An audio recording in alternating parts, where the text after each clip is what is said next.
ખોરાક અને ઔષધ નિયમન તંત્ર પાલનપુર દ્વારા ડીસા ખાતે શંકાસ્પદ ઘીના ઉત્પાદન અને વેચાણ મુદ્દે તપાસ હાથ ધરવામાં આવી હતી।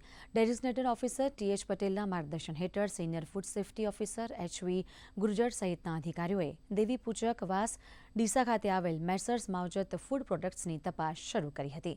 તપાસ દરમિયાન પેઢી ખાતે શંકાસ્પદ ઘીનું ઉત્પાદન અને વેચાણ થતું હોવાનું જણાઈ આવ્યું હતું। 434 કિલોગ્રામ શંકાસ્પદ ઘીનો જથ્થો જપ્ત કરવામાં આવ્યો હતો। તેની કિંમત રૂપિયા 2,49,550 થાય છે। પરીક્ષણ અહેવાલ પ્રાપ્ત થયા બાદ તેના આધારે નિયમ અનુસાર વધુ કાર્યવાહી કરવામાં આવી છે।